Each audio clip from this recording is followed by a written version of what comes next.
Christmas Day, my sophomore year, will always stand out in my mind as one of the defining moments of my Duke career. After opening all of our presents, my little brother and I moved on to open our stockings. Santa likes to fill our stockings with funny gag gifts and little trinkets, never anything major. We usually get fruity flavored chapsticks, candy canes, stick-on mustaches. It's the way it's always been. Santa's nothing if not consistent in my house. So when I reached down for the little black velvet bag in my stocking, I was shocked to find not just any bracelet, but a pearl dated Europe bracelet, one that I had wanted since I came to Duke. I never exactly asked for it. I knew my parents couldn't afford it, but I wanted it so badly. I didn't know who Yerman was or what these bracelets even were before I came to Duke, but I learned pretty quickly it seemed like everyone but me had one. Everyone. I was the outsider. I'd rave to my mom about Lauren's amazing new Yerman that layer so well with her Michael Kors. And she'd nod and say, I just don't think they're all that pretty.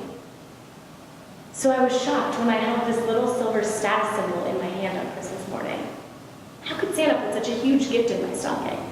How could Santa even afford this? Did Santa get a raise while I was at school? I remember thinking that it didn't look exactly like my friend's bracelets, but I figured that Santa had bought the child size just to save a couple $100. That made sense. As I held the bracelet in my hand, my jaw dropped and tears formed in my eyes.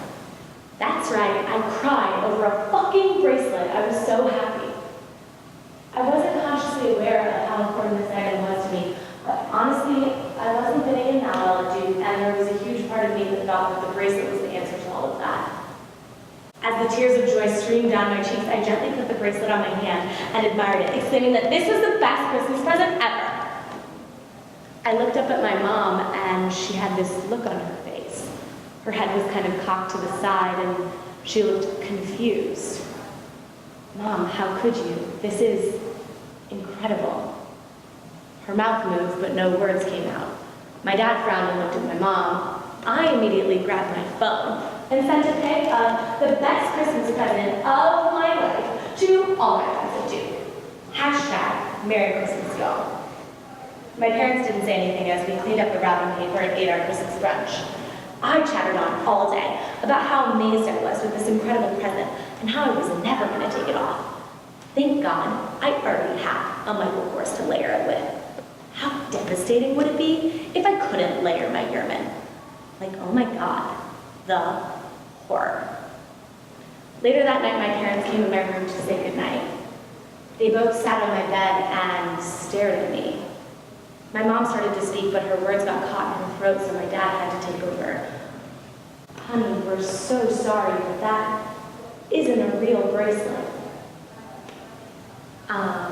What's he talking about? Of course it's a real bracelet. I'm wearing it, lol. Your mom saw it in a store in town and thought it looked like those bracelets you liked, so she thought it would be a fun stocking stuffer. My head was spinning. My dreams of fitting in and showing off my new Yerman were crashing down around me. Oh my God, I had sent everyone a picture of it. Did they know that it wasn't real? Did they know that I'm a fraud? Oh my God. My mom started to speak. I didn't think you'd believe it was real. I wanted to get you a real one. It's just that we can't afford. I'm so sorry. And then she started to cry. On Christmas Day, my mother was crying at my bedside because she couldn't give me everything I wanted. Because her daughter wanted and expected to get a $2,000 piece of jewelry. My desire to fit in by wearing the right things and partying at the right frats and picking the right Instagram filters had made me into a person that made my mother cry. I had never been more disgusted with myself. My parents are two of the most hardworking people you'll ever meet.